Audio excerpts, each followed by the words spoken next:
الحمد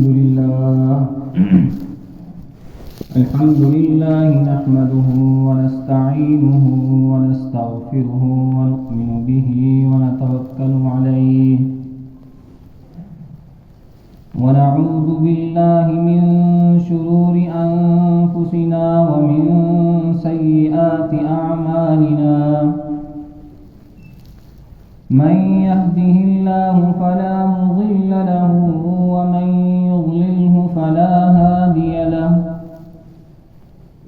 ونشهد أن لا إله إلا الله وحده لا شريك له ونشهد أن سيدنا ومولانا محمدا عبده ورسوله أما بعد فأعوذ بالله من الشيطان الرجيم بسم الله الرحمن الرحيم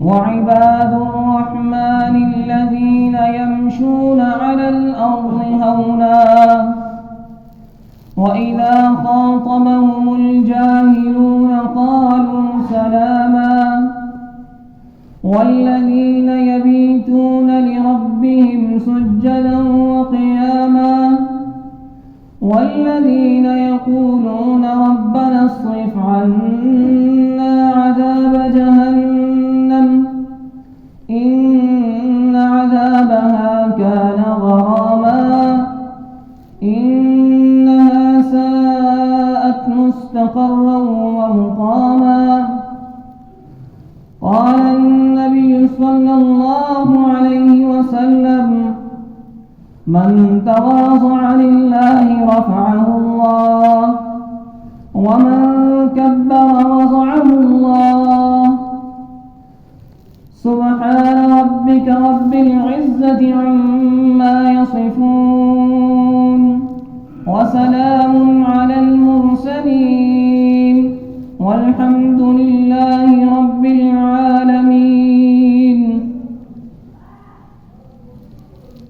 وعباد الرحمن اور رحمان کے بندے الذین یمشون علی الارض ہونا وہ لوگ ہیں جو چلتے ہیں زمین پر ہونا عاجزی کے ساتھ نرمی کے ساتھ وَإِذَا خَاطَبَهُمُ الْجَاهِلُونَ قَالُوا سَلَامًا اور جب جاہل لوگ ان سے مخاطب ہوتے ہیں تو وہ سلامتی کی بات کہتے ہیں وَالَّذِينَ يَبِيتُونَ لِرَبِّهِمْ سُجَّدًا وَقِيَامًا اور رحمان کے بندے وہ لوگ ہیں یبیتون لربہم سجدا وقیاما کہ ان کی راتیں گزرتی ہیں اللہ تعالیٰ کے حضور سجدے کرتے ہوئے قیام کرتے ہوئے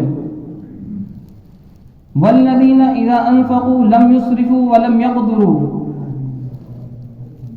والذین یقولون ربنا اصرف عنا عذاب جہنم ان عذابها كان غراما اور رحمان کے بندے وہ لوگ ہیں جو ان سب کے باوجود بھی یہ کہتے ہیں ربنا اصرف عنا عذاب جہنم اے ہمارے رب پھیر دے جہنم کے عذاب کو ہم سے ان عذابها كان غراما بے شک یہ جہنم کا عذاب بہت برا عذاب ہے چمٹ جانے والا عذاب ہے انہا ساعت مستقرا و مقاما بے شک وہ برا ٹھکانہ ہے اور بری رہائش ہے بری ٹھہرنے کی جگہ ہے معزز سامعین کرام بزرگوں اور نوجوان ساتھیوں السلام علیکم ورحمۃ اللہ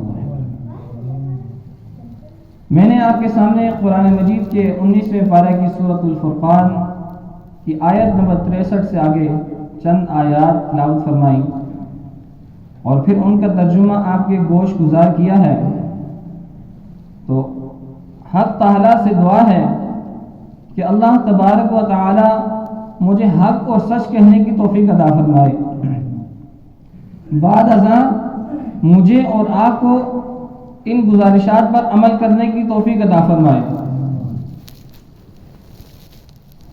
اگر ہم غور کریں تو اللہ تبارک و تعالی نے انسان اور جن کو اس دنیا میں اپنی بندگی کرنے کے لیے بھیجا ہے اپنی عبادت کرنے کے لیے بھیجا ہے، انسان کو ایک مقصد کے تحت اس دنیا میں بھیجا گیا ہے۔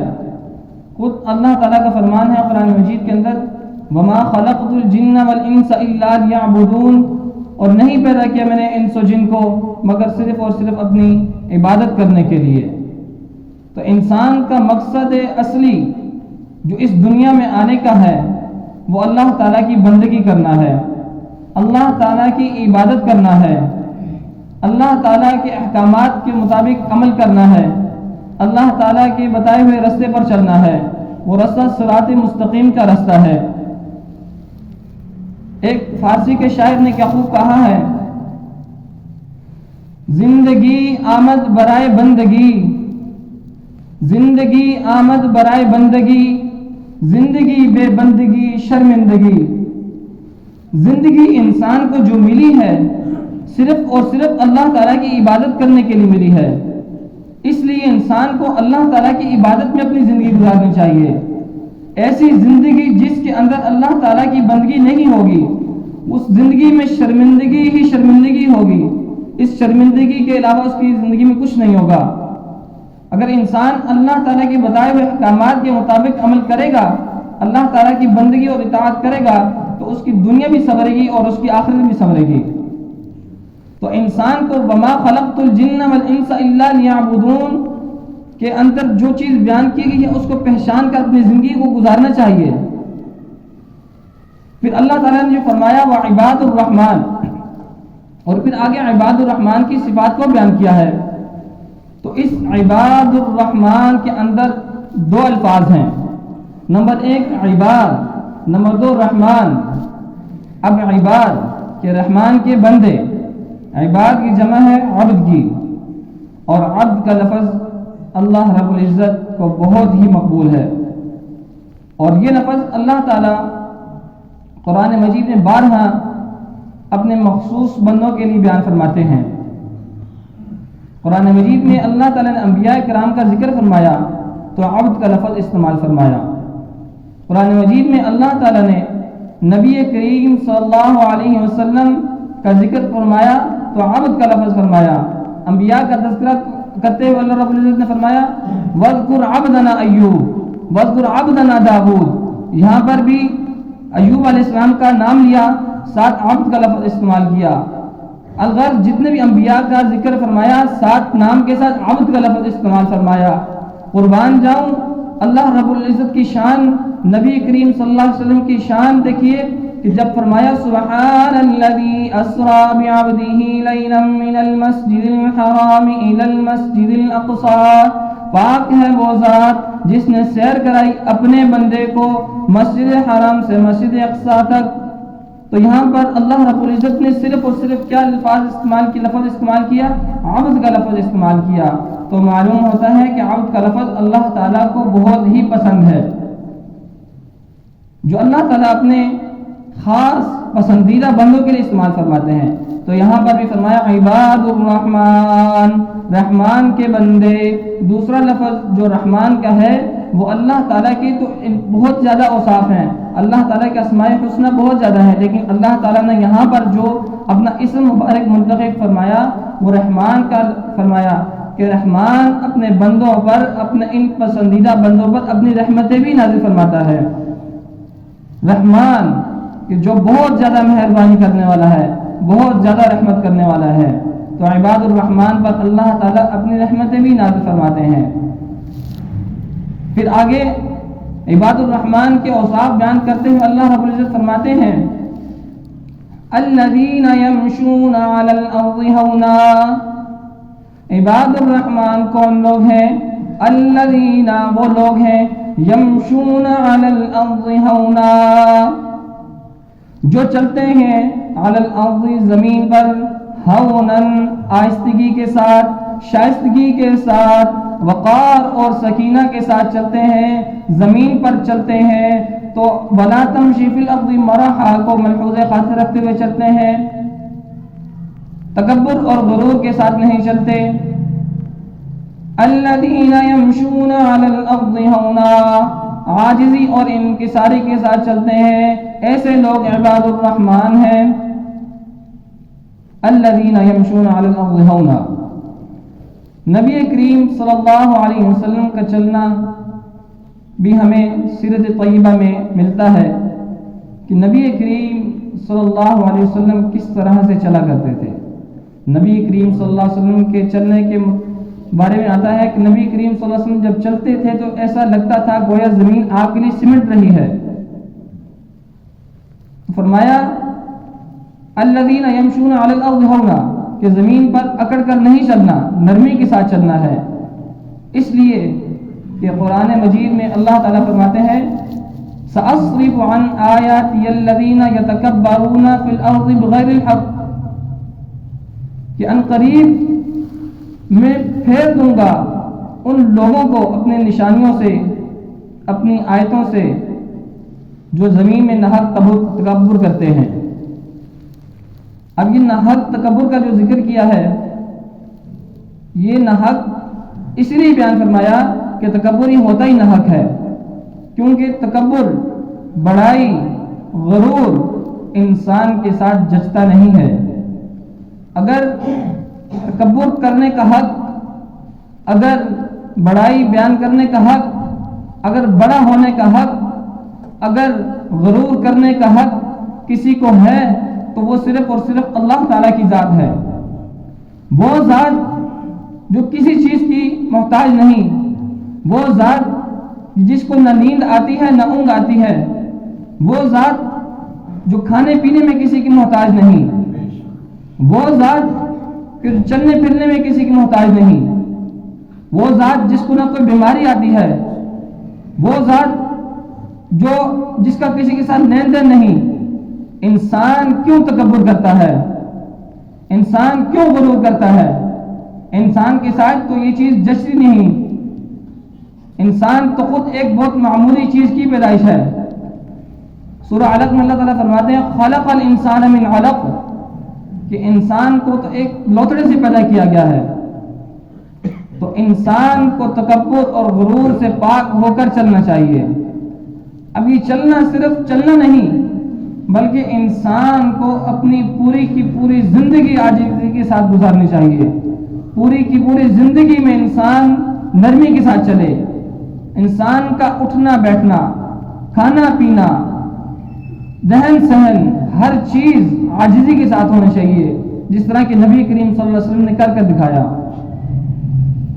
اور ہم دیکھیں کہ نبی کریم صلی اللہ علیہ وسلم کی حدیث مبارک میں جو ہے من تواضع للہ رفعہ اللہ ومن تکبر وضعہ اللہ، کہ جس شخص نے اللہ تعالیٰ کے لیے تواضع اختیار کی، اللہ تعالیٰ نے اس کو بلند کر دیا، اور جس نے تکبر کیا، اللہ تعالیٰ نے اس کو پست کر دیا۔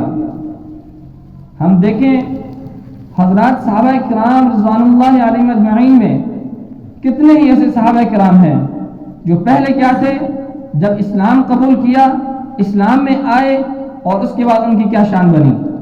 کیوں؟ انہوں نے عاجزی اختیار کی، انہوں نے تواضع اختیار کیا، انہوں نے انکساری اختیار کی۔ حضرت بلال حبشی رضی اللہ تعالیٰ عنہ کیا تھے؟ غلام، لیکن جب انہوں نے اسلام قبول کیا، اسلام کے دائرے میں داخل ہوئے اور عاجزی اختیار کی، تو آج بھی حضرت بلال حبشی رضی اللہ تعالیٰ عنہ کو یاد کیا جاتا ہے۔ قیامت کے دن ان کی گردن اونچی ہوگی، اللہ تعالیٰ نے ان کو بلند کر دیا۔ کیوں؟ من تواضع للہ رفعہ اللہ، اور جس شخص نے تکبر کیا، اللہ تعالیٰ نے اس کو پست کر دیا۔ اب تکبر کرنے والے لوگ ہمیں بے شمار ملتے ہیں کہ جنہوں نے تکبر کیا اور اللہ تعالیٰ نے ان کے لیے زمین تنگ کر دی۔ تکبر ہی وہ چیز تھی جس نے ابلیس کی ساری عمر کی عبادت کو ایک پس پشت ڈال دیا، کہ جب اللہ تعالیٰ نے اس کو حکم دیا حضرت آدم علیہ السلام کے سامنے سجدہ ریز ہونے کا، تو وہ کہنے لگا کہ مجھے تو آپ نے آگ سے پیدا کیا ہے اور اس انسان کو تو آپ نے مٹی سے پیدا کیا ہے۔ حالانکہ وہاں پر بھی دیکھا جائے تو مٹی آگ کے اوپر بھاری پڑ جاتی ہے، کہ جب کہیں آگ چل رہی ہو، آگ لگ جائے تو مٹی آگ کے اوپر پھینگے تو آگ ختم ہو جاتی ہے، لیکن وہاں پر شیطان نے تکبر کیا، اس نے اپنے آپ میں غرور دکھایا کہ کہ میں کیوں اس انسان کو سجدہ کروں جس کو آپ نے مٹی سے پیدا کیا ہے. تو اللہ تبارک و تعالیٰ نے اس سے پہلے اس کی جتنی بھی عبادت اس نے کی، جتنی بھی زندگی اس نے گزاری، اس سب کو ایک سائڈ پہ کر دیا اور اس کو قیامت تک کے لیے ملعون بنا دیا. اس کے اوپر قیامت تک کے لیے لعنت بھیج دی اور اس کو ایک سائڈ پہ کر دیا. حالانکہ اس سے پہلے اس کا فرشتوں میں بہت ہی مقام تھا، لیکن جب اس نے تکبر کیا تو اللہ تعالیٰ نے اس کو ایک سائڈ پہ کر دیا. پھر ہم دیکھیں کہ تکبر کیا نمرود نے، خدائی کا دعویٰ کیا، اپنے آپ کو خدا ماننے لگا. خدا کی ذات تو وہ ہے جس نے اس زمین کو پیدا کیا، خدا کی ذات تو وہ ہے جس نے آسمان کو پیدا کیا، خدا کی ذات تو وہ ہے جس نے ہم لوگوں کو پیدا کیا. ہمیں کھانے کے لیے وہی دیتا ہے، ہمیں پینے کے لیے وہی دیتا ہے، ہمیں زندگی اور موت دینے کا حق صرف اللہ تعالیٰ کو ہے. تو خدائی کا دعویٰ نمرود نے کیا تو اس کا انجام کیا ہوا کہ ایک اتنا سا مچھر اس کے دماغ میں چلا گیا، اور کہتے ہیں کہ وہ مچھر بھی لنگڑا مچھر، کہ اس مچھر سے خدائی کا دعویٰ کرنے والے نمرود کی موت ہوئی. کہاں خدائی کا دعویٰ اور کہاں اتنے سے مچھر سے موت. پھر اسی طرح ہم اگر آگے چلیں، موسیٰ علیہ السلام کی دور کی طرف نظر ڈالیں، تب بھی ہمیں بہت بڑے بڑے متکبرانہ لوگ ملتے ہیں، جس میں سر فہرست فرعون، قارون، حامان، کتنے بڑے بڑے دعویٰ کرنے والے، خدائی کا دعویٰ کرنے والے. قارون جس کو اپنی دولت کے اوپر اتنا ناز تھا، فرعون جس کو اپنی حکومت کے اوپر ناز تھا کہ میرے پاس اتنی بڑی حکومت ہے. قارون کہتا ہے میرے پاس اتنا خزانہ ہے، لیکن اس کا کیا فائدہ؟ کوئی فائدہ نہیں. کیوں؟ انہوں نے تکبر کیا، عاجزی نہیں اختیار کی، تواضع نہیں اختیار کی. تو کیا انجام ہوا؟ قارون جو اتنے خزانوں کا مالک بنا بیٹھا تھا، اللہ رب العزت نے اس کو زمین میں دھنسا دیا. فرعون جو اتنی حکومت کا مالک بنا بیٹھا تھا، جبراً اس حکومت کا مالک بنا بیٹھا، لیکن اس کا انجام کیا ہوا؟ اس کا انجام پانی میں غرقابی ہوئی، کہ پانی کے اندر اللہ تعالی نے اس کو غرق کر دیا. تو انسان کو عاجزی اختیار کرنی چاہیے. پھر ہم ذرا آگے چلتے ہیں، نبی کریم صلی اللہ علیہ وسلم کی دور پر نظر ڈالتے ہیں. نبی کریم صلی اللہ علیہ وسلم کے مقابلے میں ابو جہل نے کتنا تکبر کیا، مشرکین مکہ نے کتنا تکبر کیا. ابو جہل جو اپنے آپ کو کوئی چیز سمجھتا تھا، کہتے ہیں کہ یہ ابو جہل نبی کریم صلی اللہ علیہ وسلم کے زمانے کا فرعون تھا، لیکن اس کا انجام بھی کیا ہوا؟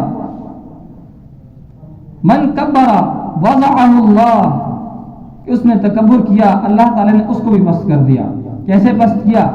دو کم سن بچے جن کے ہاتھ ابو جہل کا قتل ہوا، چھوٹے چھوٹے بچے کہ جنہوں نے اس فرعون کو قتل کیا، حالانکہ وہ اس کی گردن تک بھی نہیں پہنچ سکتے، اس کی ٹانگوں جتنے بچے، انہوں نے اس ابو جہل کا انجام وضعہ اللہ، کہ اللہ تعالیٰ نے اس کو پست کر دیا.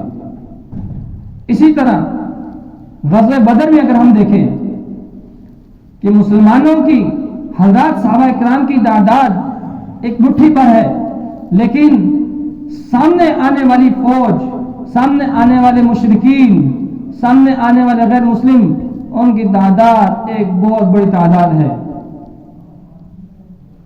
ان سے حضرات صحابہ کرام سے 3 گنا زیادہ تعداد مشرکین کی. لیکن کیا وہ یہ سوچ کر آئے کہ ہم اتنے زیادہ ہیں اور اتنے کم ہیں، ہمارے پاس یہ اسلحہ بھی ہے، ہمارے پاس وہ چیز بھی ہے، ہم ان کو آج ختم کریں گے؟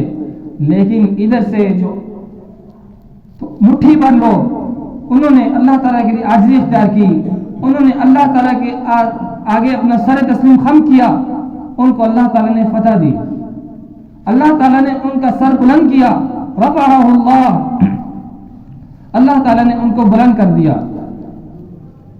اسی لیے ایک شاعر بہت ہی خوبصورت جملے بیان کرتا ہے، زیر تھی ونج زبر نہ بن، زیر تھی ونج زبر نہ بن، متا خالق پیش تب جبابی۔ کیا مطلب؟ یہ مطلب زیر ہو جاؤ، پستی اختیار کر لو، زبر نہ بن، اونچا نہ بن، زیر تھی ونج نیچے رہ، پست رہ، عاجزی اختیار کر، یہ نہ ہو اونچا ہونے کی کوشش میں اللہ تعالیٰ پیش بنا دے۔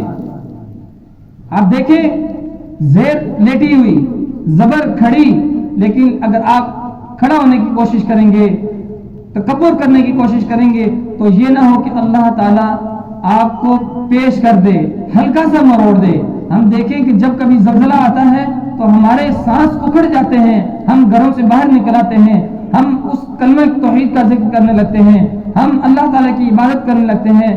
تو پھر یہ میں عرض کرنا چاہتا ہوں کہ انسان کو چاہیے کہ وہ زیر ہی بنے، زبر بننے کی کوشش نہ کرے، کیونکہ اللہ رب العزت قرآن مجید میں ایک اور مقام پر فرماتے ہیں، ان الذين يستكبرون عن عبادتي سيدخلون جهنم داخرين۔ بے شک وہ لوگ جو تکبر کرتے ہیں، اعراض کرتے ہیں میری نشانیوں سے، میری آیتوں سے، تو ان قریب اللہ تعالیٰ ان لوگوں کو جہنم میں داخل کر دیں گے، ذلیل کر کے۔ پھر فرمایا کذالک یطبع اللہ علی کل قلب متکبر جبار، کہ اللہ تعالیٰ متکبر شخص کے، جبار شخص کے دل پر مہر لگا دیتے ہیں۔ اسی لیے تو فرمایا سأصرف عن آیاتی الذین یتکبرون فی الارض بغیر حق، کہ جب اس کے دل پر مہر لگ جاتی ہے تو اس کو اللہ تعالیٰ اس کے منہ کو موڑ دیتے ہیں کہ وہ ہدایت کے راستے کی طرف نہیں چل سکتا۔ متکبر شخص کبھی بھی اس آیت کے ضمن میں کہ وہ اللہ تعالیٰ کے قرآن مجید کے احکامات کو نہیں سمجھ سکتا، متکبر شخص کے لیے بہت بڑی محرومیت دو ہیں۔ نمبر ایک کہ وہ رحمان کے بندوں کی فہرست میں سے نکال دیا جاتا ہے، نمبر دو کہ اس کو قرآن مجید کی فہم حاصل نہیں ہوتی۔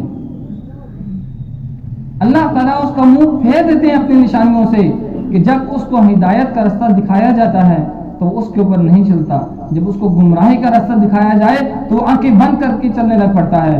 وہ اسی لیے کہ اللہ تعالیٰ فرماتے ہیں سأصرف عن آیاتی الذین یتکبرون فی الارض بغیر الحق، کہ میں ان قریب پھیر دوں گا ان لوگوں کو جو زمین میں ناحق تکبر کریں، میں ان کے چہروں کو پھیر دوں گا اس چیز سے کہ وہ ہدایت کی طرف آنا چاہیں بھی تو نہیں آ سکیں گے، کیونکہ اس کے لیے سب سے پہلی شرط یہ عاجزی اختیار کرنا، انکساری اختیار کرنا۔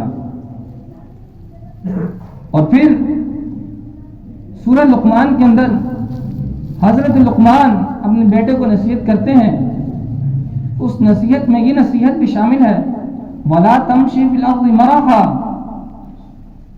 کہ اے بیٹے زمین میں اکڑ کر نہیں چلنا، ان اللہ لا يحب كل مختال فخور، بے شک اللہ تعالیٰ فخر کرنے والے، تکبر کرنے والے، شیخی مارنے والے شخص کو پسند نہیں فرماتے۔ دوسری جگہ اللہ تعالیٰ نے فرمایا وَلَا تَمْشِي فِي الْأَرْضِ مَرَحًا، کہ زمین پر اکڑ کر نہ چلو، زمین میں تکبر کے ساتھ نہ چلو، إِنَّكَ لَن تَخْرِقَ الْأَرْضَ وَلَن تَبْلُغَ الْجِبَالَ طُولًا، کہ انسان اگر تو اکڑ کر چلتا ہے، اگر تو بڑا ہو کر چلتا ہے تو تیرا یہ بڑا ہونا بھی پہاڑ کی بلندیوں تک نہیں پہنچ سکتا، تیرا یوں تکبر کر کے زور زور سے زمین پر چلنا اس زمین کو نہیں پھاڑ سکتا، یہ زمین اللہ تعالیٰ کی پیدا کرتا ہے۔ إِنَّكَ لَن تَخْرِقَ الْأَرْضَ وَلَن تَبْلُغَ الْجِبَالَ طُولًا، کہ بے شک تو تکبر کے ساتھ چل کر اس زمین کو نہیں پھاڑ سکتا، اور تیرا یوں اونچا اونچا ہو کر چلنا پہاڑ کی بلندیوں تک نہیں پہنچ سکتا۔ اللہ تعالیٰ فرماتے ہیں أَأَنْتُمْ أَشَدُّ خَلْقًا أَمِ السَّمَاءُ بَنَاهَا، کیا تیرا بنانا زیادہ سخت ہے عذر پیدائش کے یا ان آسمان کا کہ جس کو اللہ تعالیٰ نے بنایا اور پھر اس کے بعد اس کو سیدھا کیا۔ تو انسان کو عاجزی اختیار کرنا چاہیے، یہ نہ ہو کہ کذالک یطبع اللہ علی کل قلب متکبر جبار، اس آیت کے ضمن میں اللہ تعالیٰ ہمیں بھی ڈال دیں کہ ہمارے دلوں پر بھی مہر لگا دیں، ہم بھی قرآن مجید کی فہم نہ حاصل کر سکیں، ہم بھی ان بندوں میں نہ شمار ہو جائیں جن کے دلوں پر اللہ تعالیٰ نے مہر لگا دی اور جن لوگوں کو اللہ تعالیٰ نے اپنی آیتوں سے، اپنی نشانیوں سے موڑ دیا۔ الغرض عباد الرحمن کی پہلی صفت جو آپ کے سامنے میں نے بیان فرمائی، الذین یمشون علی الارض ہونا، اور آگے فرماتے ہیں وَإِذَا خَاطَبَهُمُ الْجَاهِلُونَ قَالُوا سَلَامًا، کہ رحمان کے بندوں کی ایک صفت یہ بھی ہے کہ جب وہ جاہلوں سے مخاطب ہوتے ہیں تو وہ سلامتی والی بات کہتے ہیں، سلام کہتے ہیں، جاہلوں کے ساتھ جاہلیت کی بات نہیں کرتے، بلکہ جب جاہل ان سے گفتگو کرتے ہیں تو وہ ان سے اعراض کر لیتے ہیں، ان کو سلام کہہ کر جان چھڑا لیتے ہیں۔ اب یہاں پر سلامتی کے کئی معنی بنتے ہیں۔ نمبر ایک، جب جاہل گفتگو کرتے ہیں تو ان کے ساتھ اپنا وقت ضائع نہیں کرتے، کیونکہ رحمان کے بندے آگے اس کے آگے اللہ تعالیٰ تیسری صفت بیان کرتے فرماتے ہیں والذین یبیتون لربہم سجدا وقیاما، کہ رحمان کے بندے رات کو اللہ تعالیٰ کے ہاں قیام اور سجود کرتے ہیں، اور ظاہر سی بات ہے رحمان کے بندے جو رات کی تاریکی میں اللہ تعالیٰ کی عبادت کرتے ہیں تو وہ دن کی روشنی میں بھی اللہ تعالیٰ کی عبادت ہی کرتے ہیں۔ دن کو وہ اللہ تعالیٰ کے دین کی تبلیغ کرتے ہیں، اللہ تعالیٰ کے دین کو سیکھتے سکھاتے ہیں، اللہ تعالیٰ کے راستے میں جہاد کرتے ہیں۔ ان کا ٹائم اتنا قیمتی ہوتا ہے کہ وہ جاہلوں سے گفتگو نہیں کرتے۔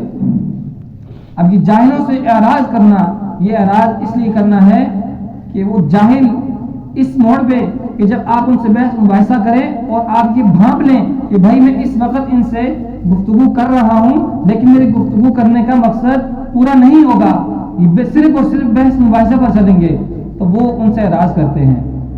پھر دوسرا مطلب یہ قالوا سلاما کا کہ جب جاہل جاہلیت والی بات کرتے ہیں تو یہ آگے سے سلامتی والی بات کرتے ہیں۔ عباد الرحمن ایسی بات کرتے ہیں جن سے ان کو تکلیف نہ پہنچے، جن سے ان کو ایذا نہ پہنچے۔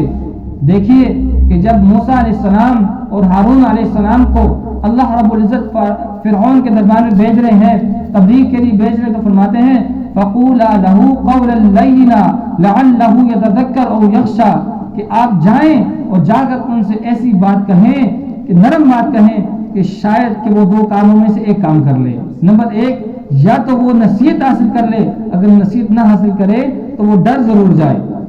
تو ایسا ہی ہوا جب موسیٰ علیہ السلام اور ہارون علیہ السلام فرعون کی دربار میں جاتے ہیں اور اس سے گفتگو کرتے ہیں، اس کو اللہ تعالیٰ کے احکامات پہنچاتے ہیں، تبلیغ کرتے ہیں، تو اس کا انجام یہی نکلتا ہے کہ وہ نصیحت تو حاصل نہیں کرتا لیکن ڈر ضرور جاتا ہے۔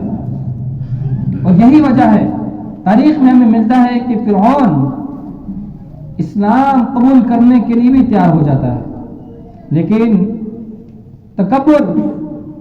تکبر ہی وہ چیز ہے جس نے فرعون کو آخری وقت میں بھی خراب کر دیا۔ فرعون اسلام قبول کرنے سے پہلے اپنے وزیر حامان کے پاس جانا چاہتا ہے کہ میں اس سے مشورہ کر لوں۔ حامان پھر جو اس کو لالچ دیتا ہے وہ اسی تکبر، اسی بڑائی، اسی غرور کی لالچ دیتا ہے، اور اسی لالچ، اسی تکبر، اسی بڑائی کے ضمن میں آ کر فرعون اسلام قبول کرنے سے انکار کر دیتا ہے، اور اس کا انجام وہی غرقابی، پانی میں غرق ہونا۔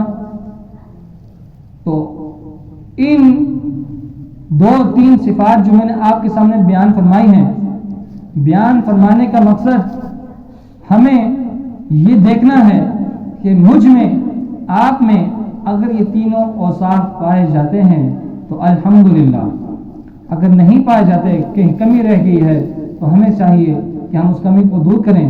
اللہ رب العزت سے دعا ہے کہ جو بیان کرنا ہے یہ اللہ تعالیٰ قبول فرمائے اور ہمیں اس پر عمل کرنے کی توفیق عطا فرمائے۔ اللہ اکبر، اللہ اکبر، اللہ اکبر، اللہ اکبر، اشہد ان لا الہ الا اللہ، أشهد أن لا إله إلا الله أشهد أن محمدا رسول الله أشهد أن محمدا رسول الله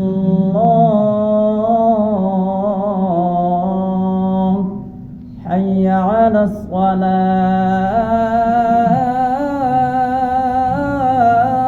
الصلاة حي على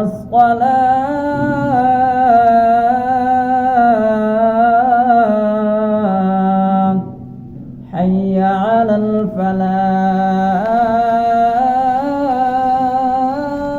الفلاح حي على الفلاح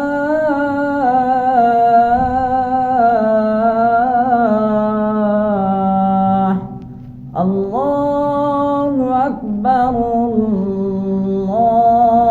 الله أكبر لا إله إلا الله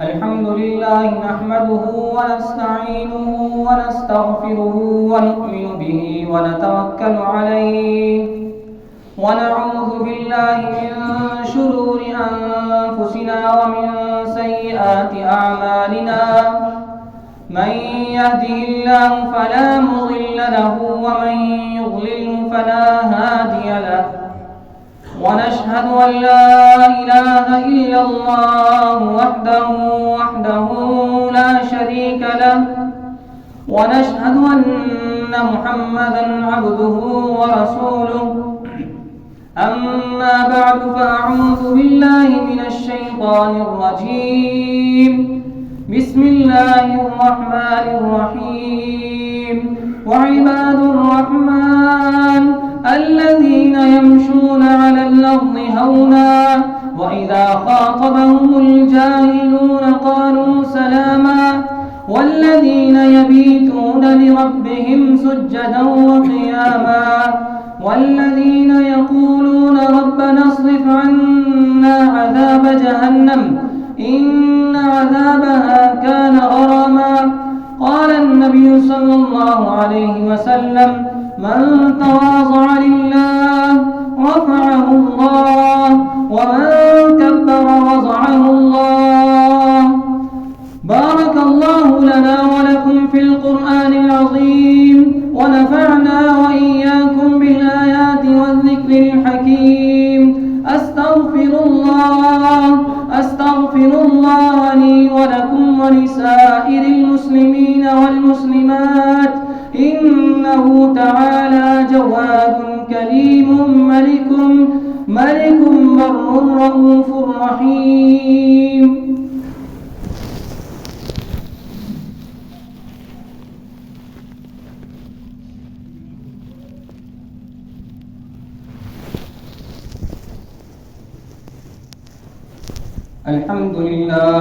الحمد لله رب العالمين والصلاة والسلام على سيد الأنبياء والمرسلين وعلى آله وأصحابه أجمعين قال الله تبارك وتعالى في كلام المجيد والفرقان الحميد إن الله وملائكته يصلون على النبي يا أيها الذين آمنوا صلوا عليه وسلموا تسليما اللهم صل على محمد وعلى آل محمد كما صليت على إبراهيم وعلى آل إبراهيم إنك حميد مجيد اللهم بارك على محمد وعلى آل محمد كما باركت على إبراهيم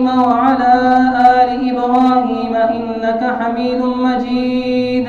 قال النبي صلى الله عليه وسلم: أرحموا أمتي أمتي أبو بكر، وأشدهم في أمر الله عمر، وأحياهم عثمان، وأقضاهم علي، والسيد الشهداء حمزة، وسيدة نساء أهل الجنة فاطمة رضي الله تعالى عنها. بارك الله لنا ولكم في القرآن العظيم.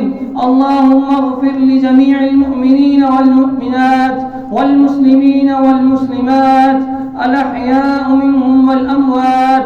اللهم انصر الإسلام والمسلمين. اللهم أعز الإسلام والمسلمين. اللهم أعز الإسلام والمسلمين.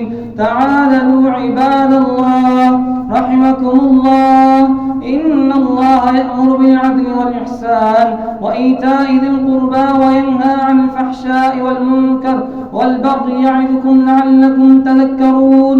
اذكروا الله يذكركم، ولذكر الله تعالى أعلى وأولى وأجل وأهم وأتم وأعظم وأكبر. الله المستعان. الله أكبر الله أكبر الله أكبر الله أكبر. أشهد أن لا إله إلا الله، أشهد أن لا إله إلا الله، أشهد أن محمدا رسول الله، أشهد أن محمدا رسول الله. حي على الصلاة حي على الصلاة حي على الفلاح حي على الفلاح. قد قامت الصلاة قد قامت الصلاة. الله أكبر الله أكبر. لا إله إلا الله. الله أكبر.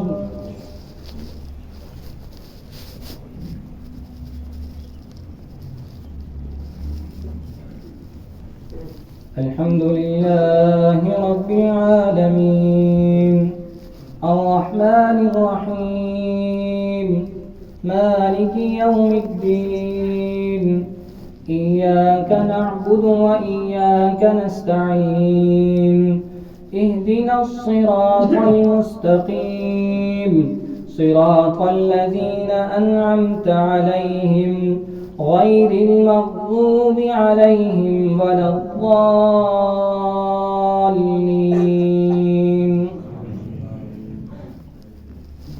وعباد الرحمن الذين يمشون على الأرض هونا وإذا خاطبهم الجاهلون قالوا سلاما. والذين يبيتون لربهم سجدا وقياما. والذين يقولون ربنا اصرف عنا عذاب جهنم إن عذابها كان غراما إنها ساءت مستقرا ومقاما. والذين إذا أنفقوا لم يسرفوا ولم يقتروا وكان بين ذلك قواما. الله أكبر.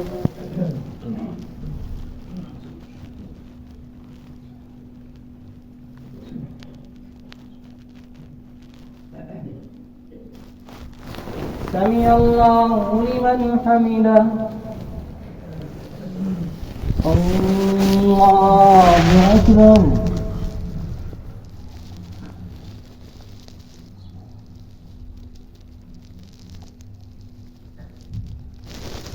الله أكبر. الله أكبر.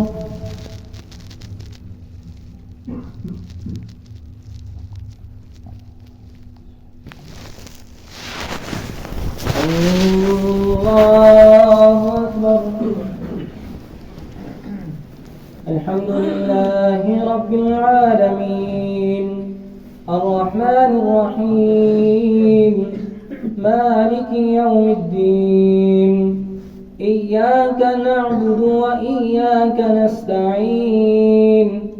اهدنا الصراط المستقيم، صراط الذين أنعمت عليهم غير المغضوب عليهم ولا الضالين.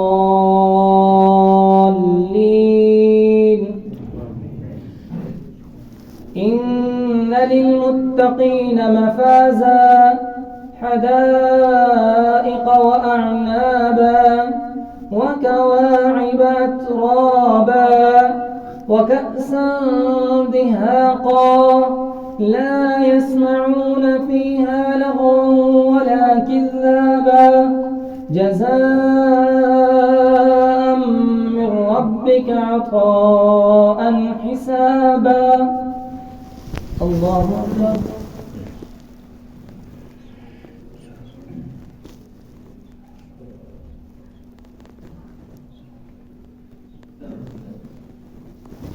سمع الله لمن حمده. الله أكبر.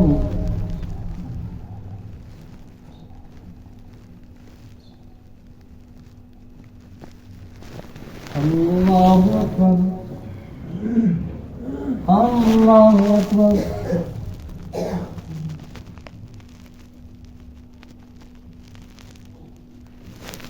الله أكبر.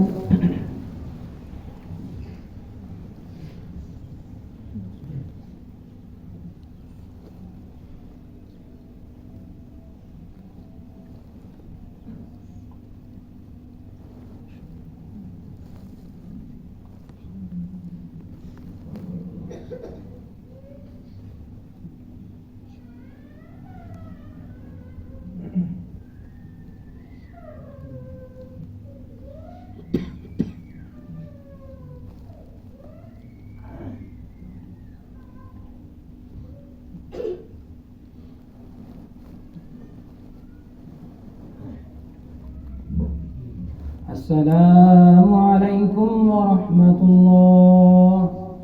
السلام عليكم ورحمة الله.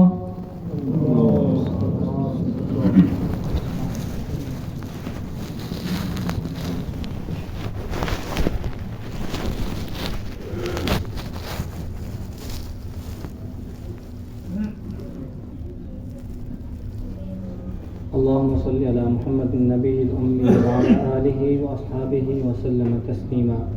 اللهم أنت السلام ومنك السلام تبارك يا ذا الجلال والإكرام. ربنا آتنا في الدنيا حسنة وفي الآخرة حسنة وقنا عذاب النار. ربنا هب لنا من أزواجنا وذرياتنا قرة أعين واجعلنا للمتقين إماما. ربنا ظلمنا أنفسنا وإن لم تغفر لنا وترحمنا لنكونن من الخاسرين. اللهم إنك عفو كريم تحب العفو فاعف عنا يا غفور. فاعف عنا يا غفور. اللهم إنا نسألك الجنة ونعوذ بك من النار. اللهم أدخلنا الجنة مع الأبرار يا عزيز يا غفار. اللهم اشف مرضانا يا شافي الأمراض. اللهم اشف مرضانا يا شافي الأمراض. اللهم لا مانع لما أعطيت ولا معطي لما منعت ولا ينفع ذا الجد منك الجد. اللهم اكفنا بحلالك عن حرامك. اللهم اكفنا بحلالك عن حرامك.